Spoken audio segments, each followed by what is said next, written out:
tal? ¿Cómo les va? Muy buenas noches. Bienvenidos a nuestro Personalmente de esta semana, el segundo programa del año. Con mucho gusto estamos recibiéndolos acá en CN23 y con mucho gusto nuevamente participando tal vez de la mesa familiar a esta hora del domingo. Bueno, podríamos comentar mucho. Tenemos casi todos los temas relacionados con la campaña política, con el seguimiento de las elecciones. Últimamente, bueno, usted la siguió en esta pantalla hasta última hora, hasta las 11 de la noche. CN23 transmitió desde Salta. Bueno, luego el periplo de Scioli, que antes de Salta había estado en Jujuy, luego en Santa Fe, 2 veces esta semana, Massa en Mendoza, Macri concentrándose en la capital y en apuntalar a sus 2 candidatos, a Michetti y a Rodríguez Larreta. De tal manera que hemos tenido una semana, desde el punto de vista, si me permiten la expresión, divertida, desde el punto de vista de la riqueza informativa. Ahora, si usted me dice que señale un hecho que me parece distintivo, bueno, hubo un diario, lo voy a mencionar, Ámbito Financiero, que dijo raro, 2 puntos, la presidenta con los radicales. Puede que haya sonado duro para, bueno, algún sector del radicalismo, para el presidente de la Unión Cívica Radical, Ernesto Sanz, bueno, que propicia ahora la expulsión de Leopoldo Moró del partido. En el Congreso del Radicalismo Popular, bueno, hubo una, no inesperada, yo diría pautada, serenamente invitada, reflexivamente invitada, que fue la presidenta de la Nación. Es un hecho a todas luces inédito. Pero bueno, sin entrar en el detalle, a veces especulativo por la pertenencia política de cada uno, me parece que la presidenta de la Nación ha hecho la declaración más importante de la semana cuando dijo, y la cito, estamos entrando en el comienzo de un nuevo ciclo político, el verdadero fin de ciclo fue en 2001. ¿Por qué digo esto? Bueno, porque la verdad es que hay una suerte de verdad impuesta, de fin de ciclo, es decir, de fin de kirchnerismo, de acá se terminó todo nuevo. Bueno, ante ese discurso me parece que nadie en la política había advertido lo que advierte la presidenta. Bueno, decir, muchachos, acá no hay fin de ciclo, es el comienzo de un ciclo. Primero, es decir, contra ese discurso le opone otro que es este, y en un ambiente para nada neutro, digamos, son los radicales que se conocen como radicales K, radicales, digamos que, ella misma lo dijo, para mí es una sorpresa entrar a un auditorio lleno de banderas radicales. Me parece que marca, no solamente, digamos, yo diría, me hace recordar la transversalidad de Néstor Kirchner en los primeros años de gobierno, sino, ¿por qué no pensarlo en alguna confluencia electoral también de estos sectores del radicalismo? Bueno, aprovechando, diría yo, la diáspora que se da después de la alianza entre radicales y el PRO. Así es que, bueno, me parece un hecho muy significativo que quería mencionárselo, para mi paladar, tal vez para el suyo no, o para otros tantos sí, muy importante. El otro dato tiene que ver con lo que ocurrió, ya lo leo, fue en el marco del Consejo Argentino para las Relaciones Internacionales, que me parece pasó un poco sin, digamos, mucha atención de la prensa. ¿Por qué lo rescato yo? Porque creo que los argentinos estamos reclamando desde hace mucho tiempo, creo que el país lo necesita, especialmente la democracia, diálogo. Y se dio desde distintas vertientes, embajadores de distintos gobiernos confluyeron en este encuentro del que acabo de hablar, el Consejo Argentino de Relaciones Internacionales, con un lema, seremos afuera lo que seamos adentro. Bueno, y muchos, como digo, distintos sectores políticos, distintos gobiernos. Bueno, y me he permitido invitar a 3 de los participantes de este consejo, de este encuentro. Entre otros, bueno, voy a presentar por orden cercano a mí al embajador Juan Pablo Lolé, que fue embajador durante 8 años y medio en Brasil. ¿Cómo le va, embajador? Muy bien, muchas gracias por la invitación. Al contrario, un gusto verlo. El otro embajador, Roberto García Moritán, está a su lado. ¿Cómo le va, embajador? ¿Cómo está? Muchas gracias. Ex vicecanciller, ¿sí? ¿Durante cuánto tiempo? Del 2005 a julio del 2008. Sí, claro. Y Rogelio Firter, que fue embajador en Inglaterra. ¿Cómo le va, embajador? Muy bien, muchísimas gracias. ¿En qué otro sitio? No, bueno, embajador he sido solamente ahí, después estuve 8 años como director de un organismo internacional en La Haya, que se llama la Organización para la Prohibición de las Armas Químicas. Exactamente, bueno, entre así 2002 es. y 2008. Se lo reconoce como una autoridad 2010. en ese tema. Bueno, lo primero que les quiero preguntar, si ustedes consideran que esto que pasó, yo por lo menos lo vivo así, Bueno, antes de una pequeña anécdota, muy breve. Hace 48 horas, 72 horas, hablé con un importante empresario del rubro petrolero y hablando de la realidad del país, él me decía, tiene que haber más diálogo entre los argentinos. Yo recordé esto, ¿no es cierto? Digamos, este encuentro importante de ex embajadores para, me parece a mí, ¿no es cierto?, fijar dónde está parada la Argentina en el mundo y cómo seguimos de diciembre en adelante. Me parece, por ahí me equivoco, ellos me dirán que no. Pero yo lo tomé como una señal a la política, lo que hicieron ustedes, al resto de la política, ¿sí? ¿Cómo, digamos, cuál fue su disposición al participar de este encuentro? embajador?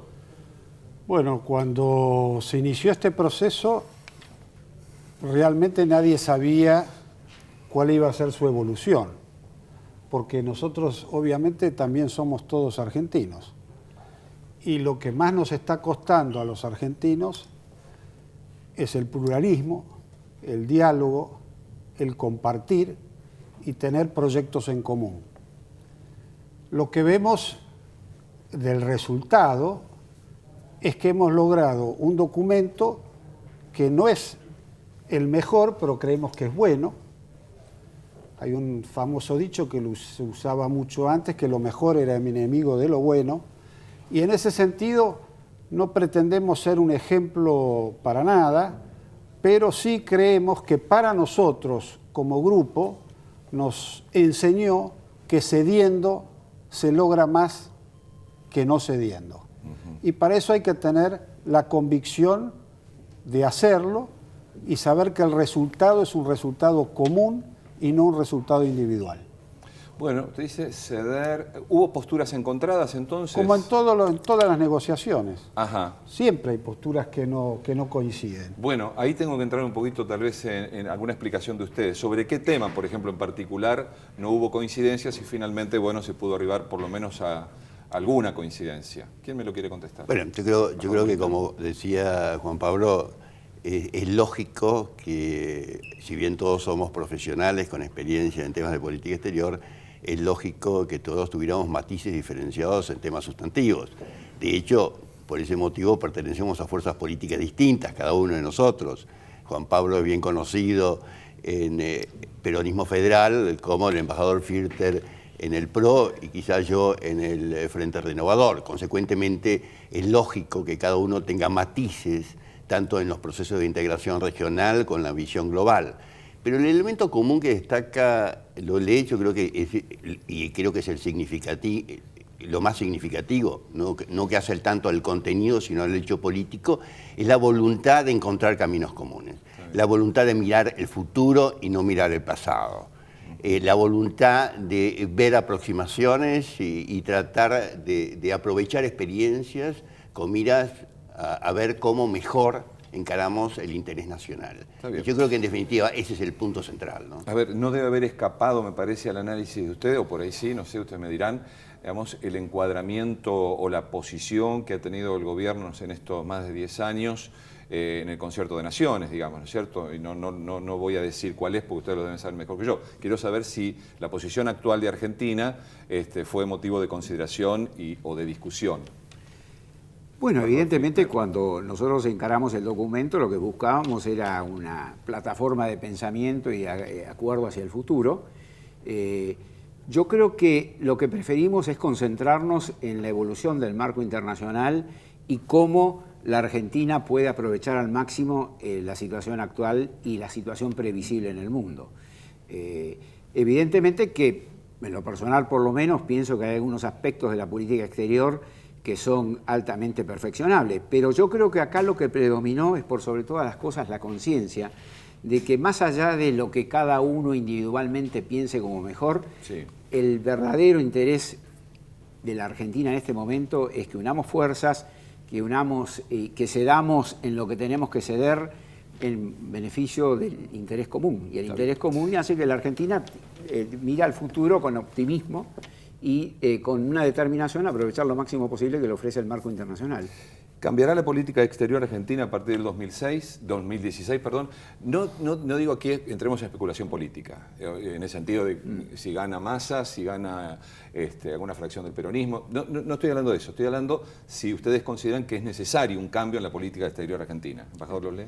Efectivamente, todo cambio de gobierno implica cambios. Uno de los problemas que nosotros tratamos de abordar en nuestra tarea es justamente prever eso, porque la política exterior no puede cambiar con cada gobierno. Nosotros tenemos que buscar puntos comunes que hagan la continuidad y la estabilidad de la política exterior de la Argentina. Y esto es un ejercicio que va más allá del gobierno. Es un ejercicio de actos cívicos, diría yo, en función a la Argentina y el mundo. nosotros tenemos una responsabilidad en la política exterior que es hacia adentro y, como dice el documento, también hacia afuera. De nada nos sirve, además las experiencias que hemos tenido desde los años de la democracia, nos enseña que hemos tomado una política, después hemos tomado otra, después hemos tomado otra y después tenemos que volver a cambiarla.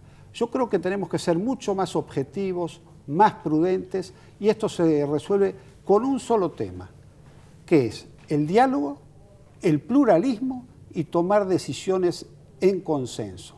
La política exterior es la base de donde uno tiene que tener consenso. Y tenemos que crear la cultura del consenso.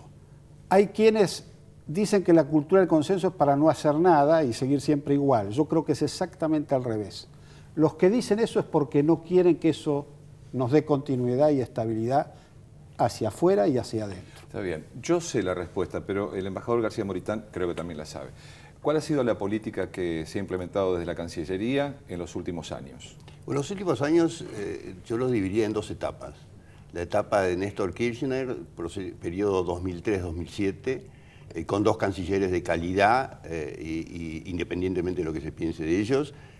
Creo que Kirchner descansó en Rafael Bielsa y en Jorge Tayana en la implementación de una política exterior que tenía una visión amplia de mirada al mundo, una visión aguda de mirada al mundo, desde mi interpretación, y una política regional que procuraba resultados efectivos.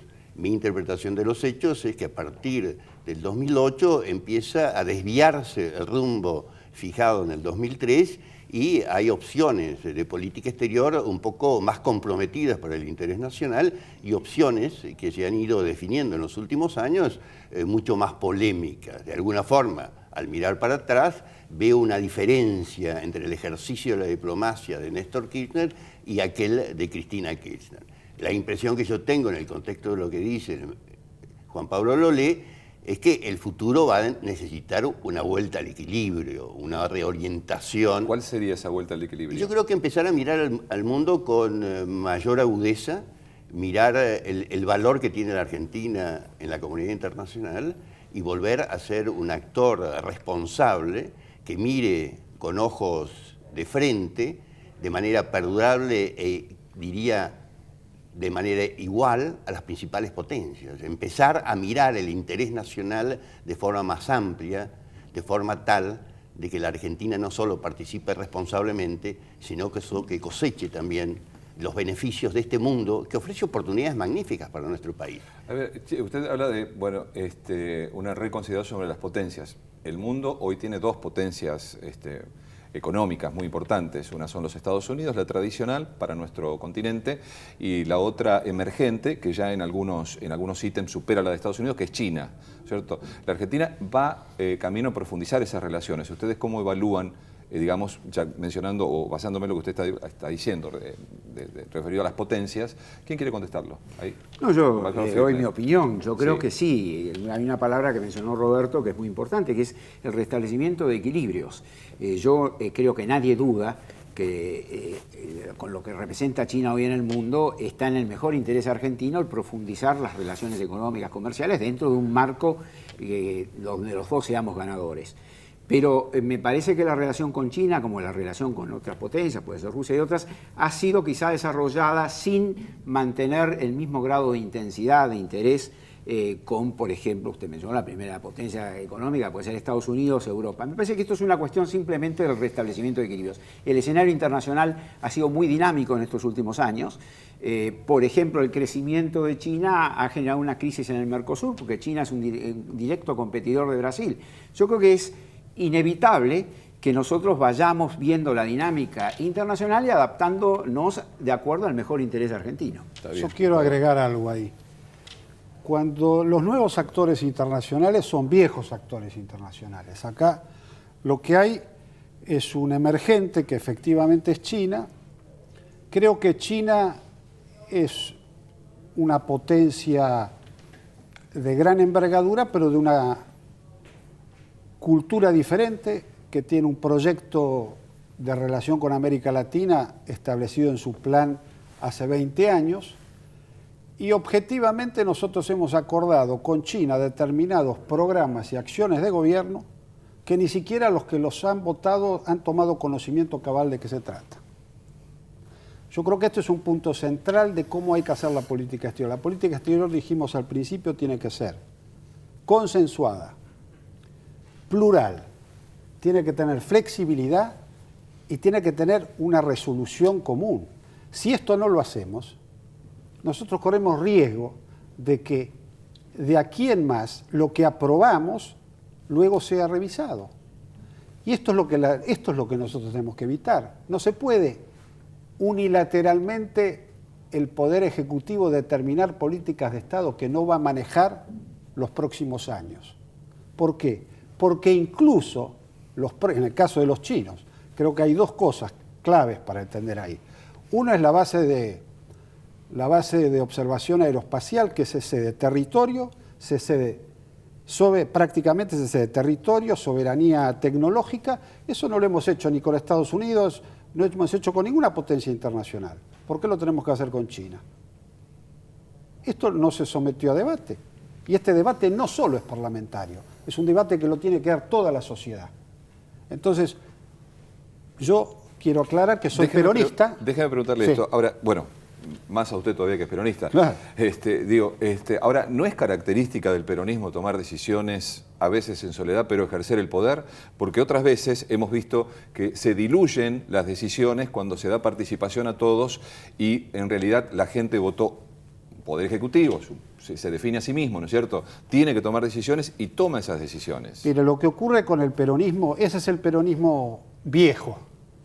Un peronismo nuevo, moderno, actualizado, tiene que ser un peronismo que modere las decisiones, que consensúe las decisiones y que mire el futuro. Que sea menos peronismo. ¿Eh? Pero existe Es otro así, elemento. es así.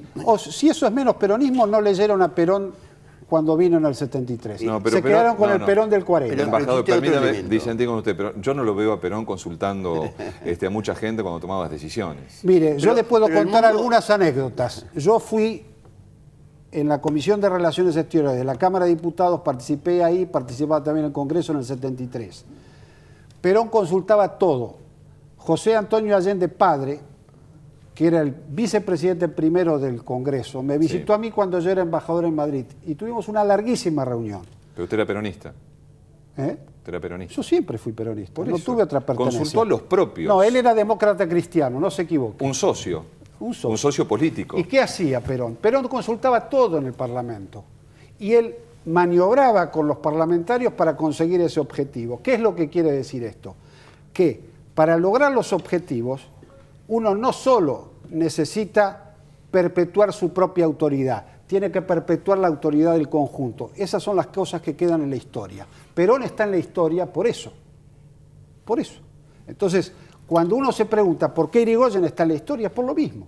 Entonces, cuando uno toma decisiones que pueden afectar estratégicamente un país, tiene que lograr el apoyo de la mayor porción política, social, económica que el país necesita. Esa es mi posición. Está bien. También es cierto que las épocas eran distintas. El mundo no era el mismo.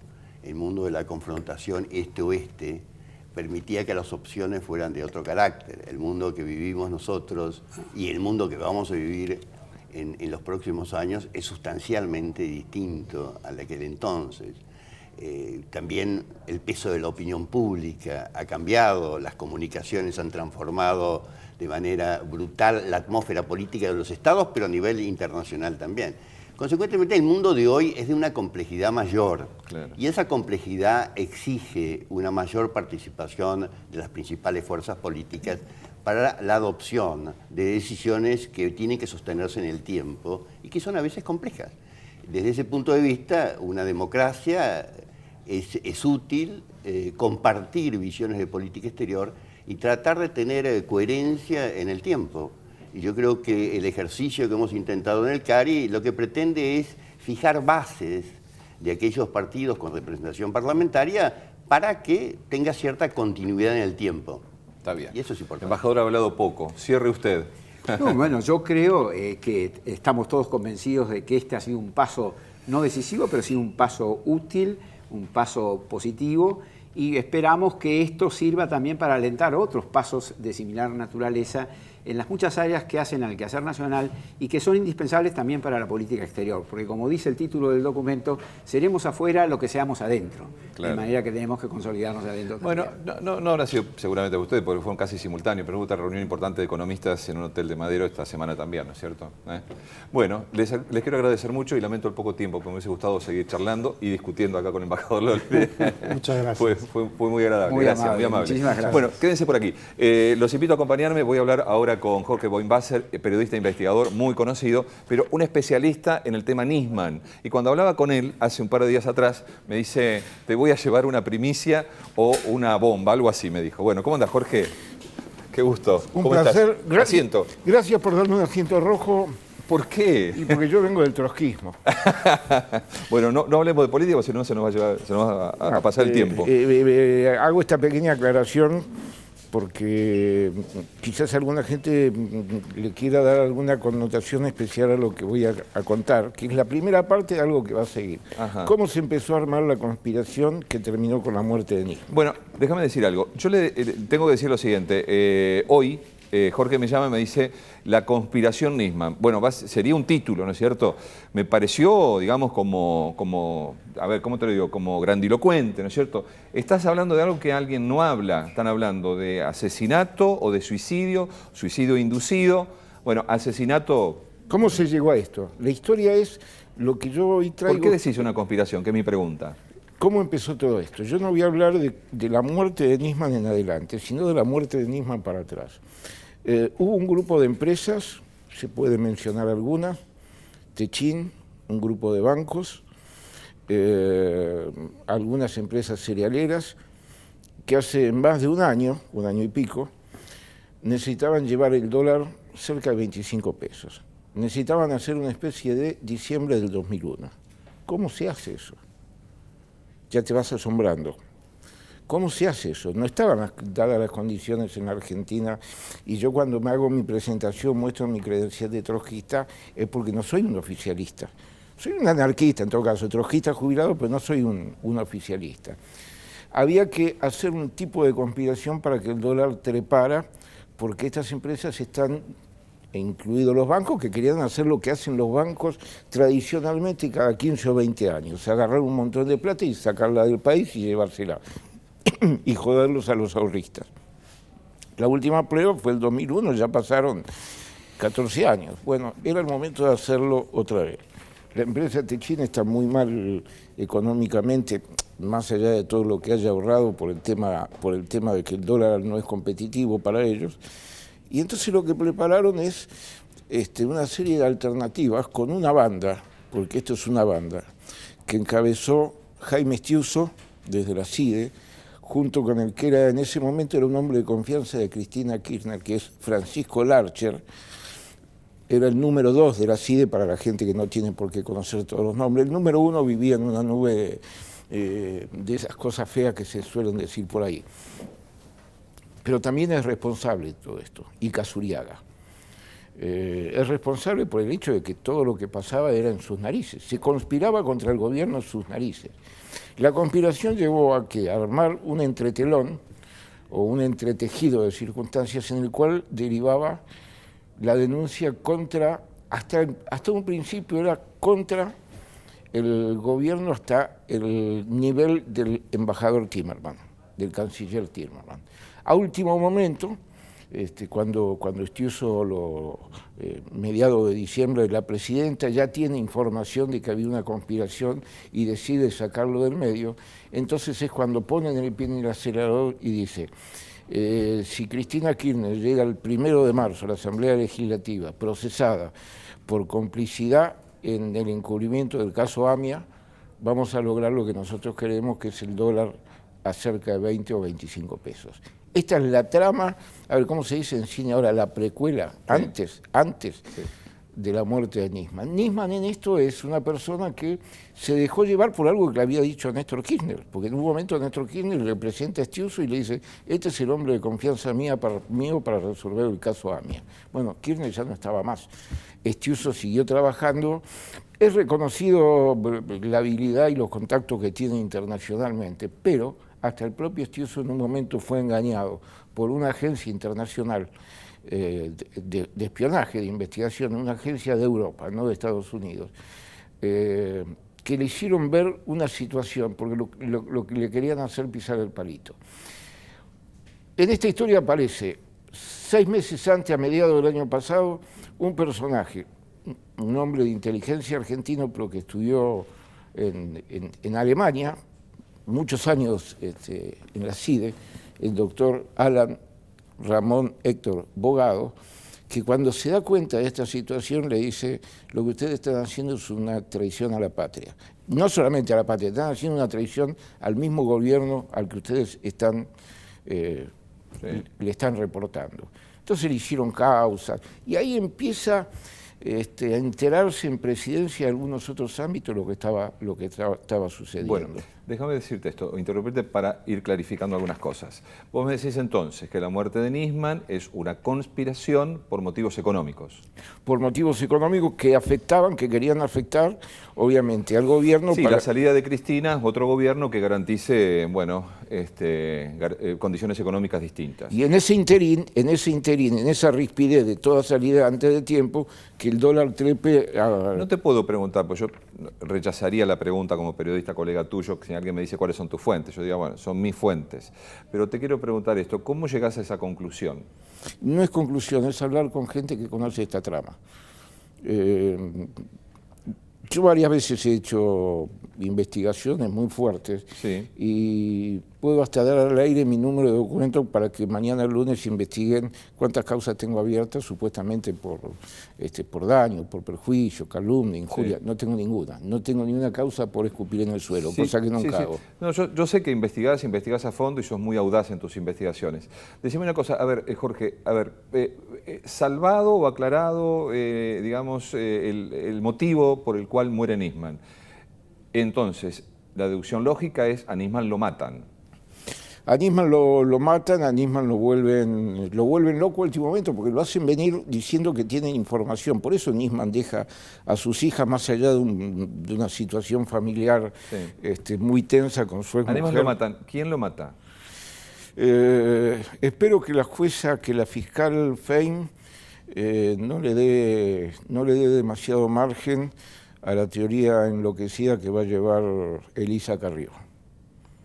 Sí, Elisa Carrió estaba citado en los últimos días, ¿no? Fue citada en los todos últimos. Los custodios. Es realmente una ensalada china que ha hecho Carrió. Sacala Carrió. Yo te pregunté, bueno, ¿quién crees vos que investigás en serio el tema, quién mata a Nisman? Creo que está la mano de Estiuso detrás de todo esto. Y la idea que lo dije desde un primer momento. El tema es tirarle el cadáver a Cristina. Tirar el cadáver al gobierno. Sí, eso lo venís diciendo, ahora lo sustentás con una teoría, digamos, económica o con ese hilo económico. ¿Dónde está Estiuso? Estiuso está entre Brasil y Uruguay. Él quería viajar a Estados Unidos le niega la visa, y hace unos días tuvo una úlcera que casi se lo lleva al otro lado. Espero que no se lo lleve por una cuestión humanitaria y porque en algún momento venga a declarar y cuente todo esto. Todo esto que yo te estoy contando ahora, sí, si mañana lunes un juez federal le interesa saberlo y me quiere llamar, yo no soy un denunciante que voy a los tribunales. Mi trabajo es periodismo e investigación, y lo publicás. Y yo lo publico. Sí, está bien, pero yo te leo. Decime, Jorge, ¿Estiuso en algún momento vos creés que se puede presentar a declarar? No. ¿Cómo lo llama Parrilli a declarar? ¿O que se presente a la CIDE? A Parrilli tampoco le conviene que venga a declarar, porque si Estiuso declara, está haciendo algún tipo de amenaza que está tirando por ahí, como por ejemplo, bueno, yo cuento lo de Nisman, pero también voy a contar cómo murió Kirchner y voy a contar cómo reparte los fondos la tesorería de la CIDE, porque hay una cosa que Parrilli se está equivocando y mal.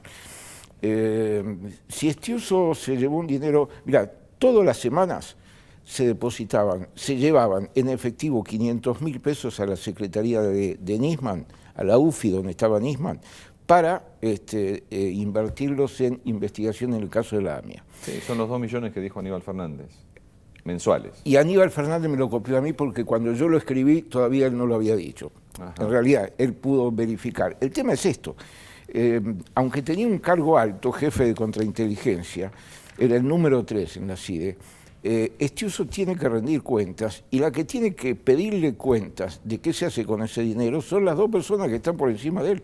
Está bien. Entre ellas la directora de finanzas, él tiene que rendir cuentas qué hizo con ese dinero. Si Parrilli sigue con esta trama de llamarlo Estiuso y que cuente todo, van a haber varios colaboradores de la CIDE de Cristina que incluso, y esto lo digo con conocimiento, una de ellas tiene una gran amistad y la sigue manteniendo con Elisa Carrió, con lo cual me parece muy complicado que Elisa Carrió vaya a declarar siendo amigo de Sonia Fosnacero, que era la directora de finanzas de la CIDE. La última que te hago, ¿qué rol crees que cumple la mujer de Arroyo Salgado, de Nisman Arroyo Salgado? Y hace lo que puede, pero creo que se le fue todo de las manos.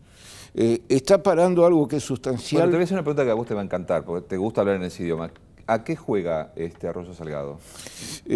Arroyo Salgado está entre el amor de sus hijas y representarlas en el crimen de Nisman y la bronca que le da cierta vivencia de su marido.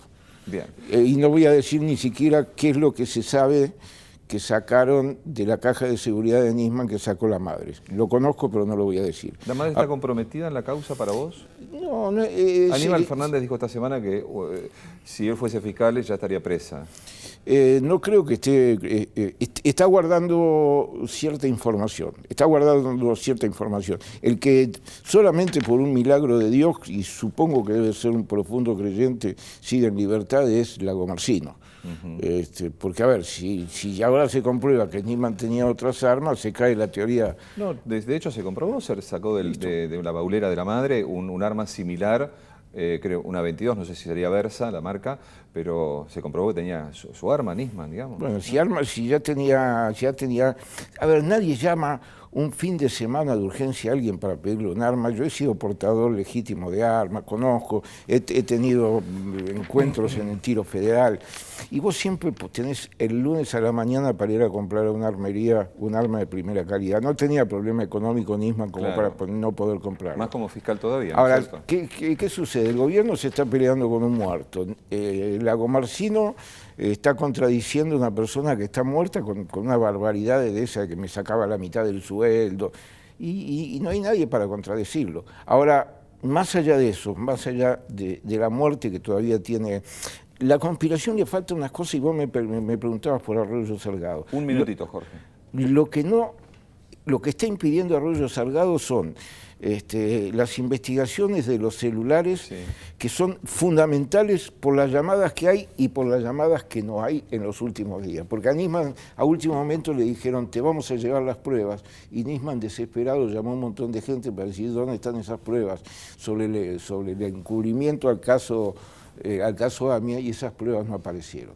Las últimas horas de Nisman fueron muy desesperadas. Algún fiscal de casación le dijo, pedí una postergación en el Congreso, claro. y le tiraron esta frase: vas a salir del Congreso, vas a entrar al Congreso con la denuncia contra el gobierno, vas a entrar como San Martín y vas a salir como el Gordo Valor.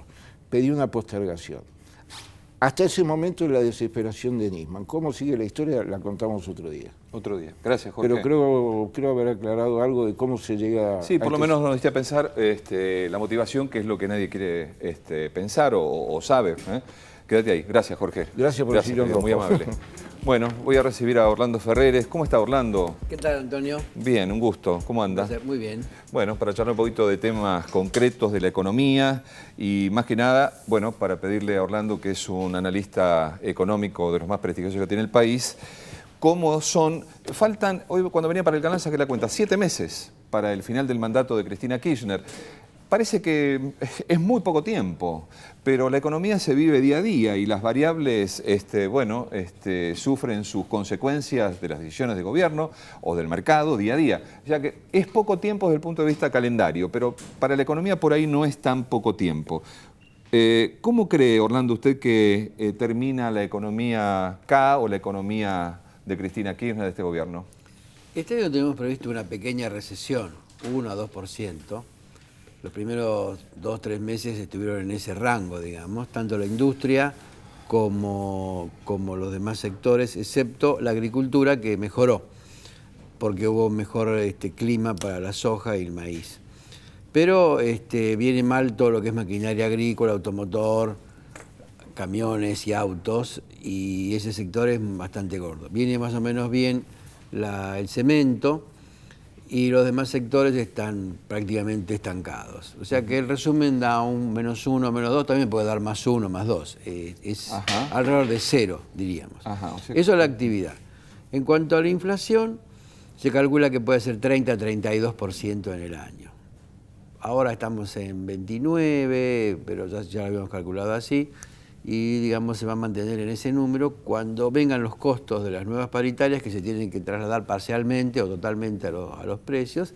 Eso va a implicar un saltito en materia de precios. ¿Usted cuando se informa sobre paritarias, es por los diarios o es porque tiene otra información? Porque si yo tengo que hablar por mí, yo me informo, digamos, por mis colegas o porque yo averiguo, hablo con los sindicatos. Tengo un sindicato que me pide el 46%, Maturano de los ferrocarriles. Sí. Tengo Caló que pide 32%. Y en el medio hay mucho. Digamos, ¿en cuánto cree usted, se imagina, o por lo menos por lo que sabe, que estaría terminando la paritaria? En promedio, son distintas cada una, pero en promedio más o menos en 32. No es tan alta entonces, sería un poquito más arriba que la inflación. Están aceptando, sí, un pequeño aumento que se va a dar a partir de ahora, pero estaría ahí cerca de la inflación, un poquito mejor. Este año va a crecer algo el salario real.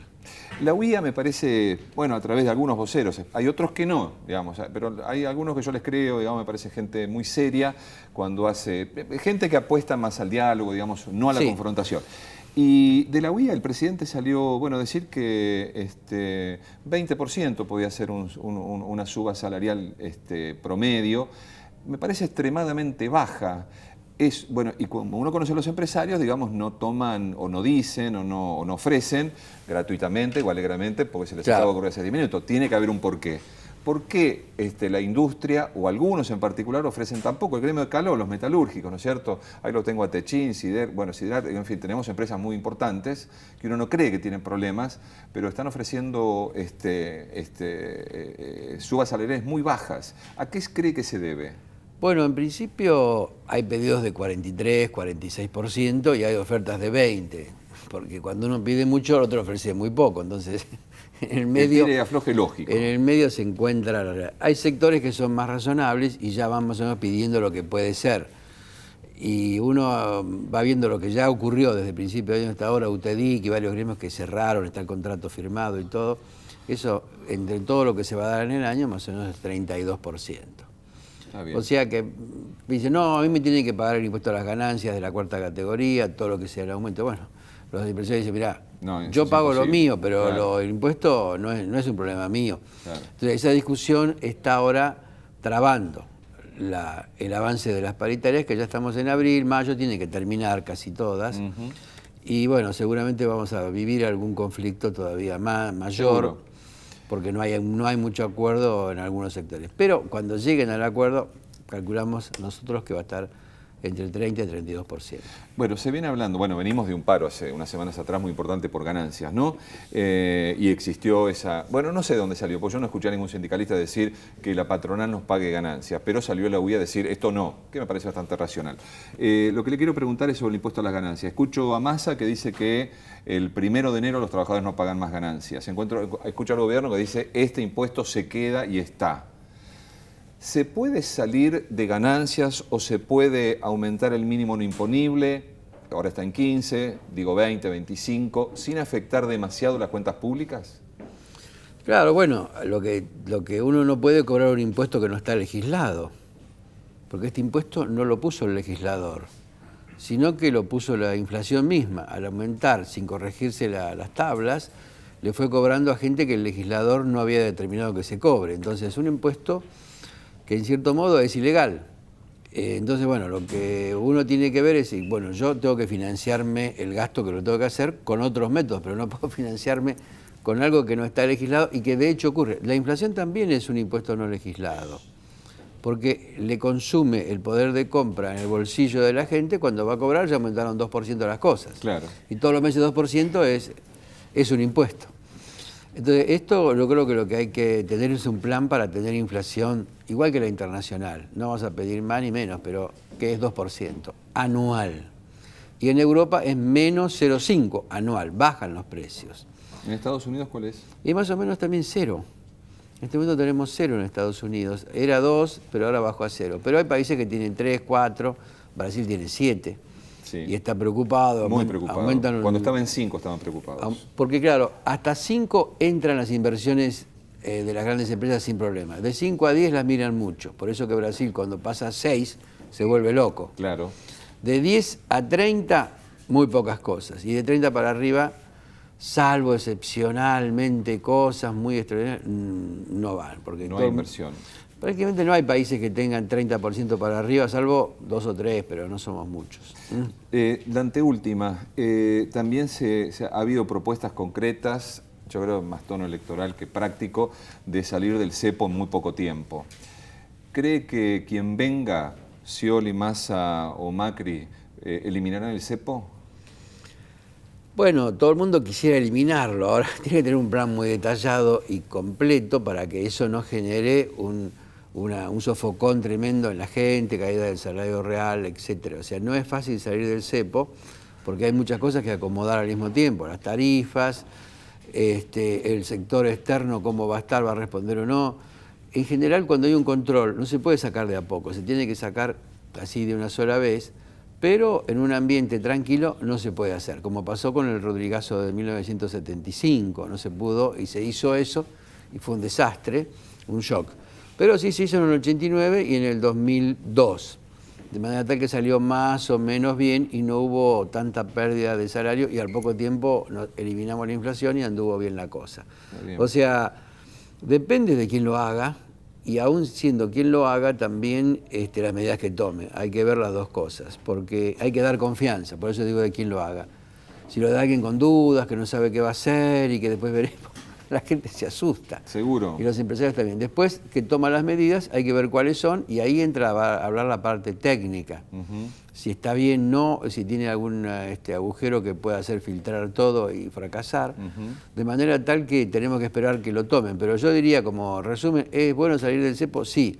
Pero hay que tener un plan consistente de muchas variables. No solamente salgo del cepo el día 11 de diciembre a la mañana y listo, eso no existe. Orlando, no me quiero meter en su vida privada, pero me parece, hubo una reunión de economistas muy importante esta semana, convocados por Urnequian. Sí. ¿Usted asistió? No, no fui. Ah, no, bueno, qué lástima, zafó, porque le iba a preguntar si había escuchado una propuesta que lo convenciera para salir del cepo. Lo último que le quiero preguntar es, ¿cuántos meses lleva la industria sin crecer? ¿13? Viene con unos 13 meses, 13 meses. Un año, digamos. Sí, claro, un año y un mes. Bueno, ¿hay posibilidades de que crezca este año o que vuelva a crecer la industria este año o de una recuperación posterior a diciembre? Yo creo que está en un piso, o sea, puede rebotar un poquito y eso es un crecimiento, aunque sea chico. De rebote. Pero no va a seguir bajando. Ojo, recordemos que Brasil devaluó casi 40% y nosotros casi nada. Eso nos desubica mucho a la industria, porque la industria argentina tiene una correlación de 80% con la brasileña. Ellos devaluaron 40 y nosotros 4. Claro. Tenemos un desfasaje de competitividad cambiaria muy grande y bueno, ahí hay un problema. Pero, de todas maneras, yo diría que el mercado interno argentino, con el aumento de las paritarias, eso puede mejorar un poco la demanda interna y ahí estaríamos compensando. Las exportaciones sí son un problema para la actividad, porque en el año 2013 fueron 82.000 millones de dólares. Sí. En el 2014, 72.000, perdimos 10.000 palos de exportaciones. Y este año se calculan 64.000. O sea que vienen bajando mucho, la tendencia es muy clara. Y bueno, ahí el gobierno tiene que pensar en algo, porque no puede ir en esta tendencia.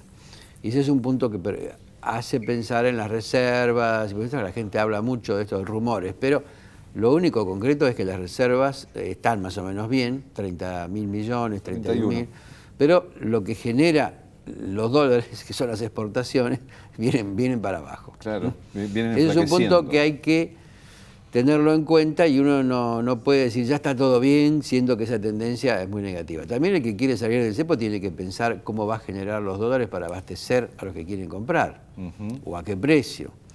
Son preguntas que son difíciles de responder. Bueno, aunque no haya estado en ese congreso, por lo que usted escucha, debe ser uno de los hombres más informados del país, Orlando.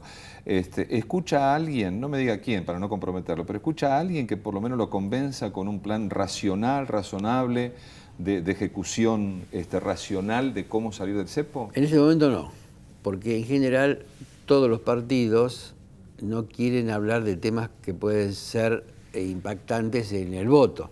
Claro. Entonces, cuando uno les habla ahí, con esto, ¿cómo lo van a hacer? Bueno, todo va a andar bien. No convencen no a hay nadie. ninguna dificultad. No dicen nada. No dicen nada. Claro. Ninguno dice nada de los que están los partidos, que los 3 candidatos, 4 que pueden andar ganando.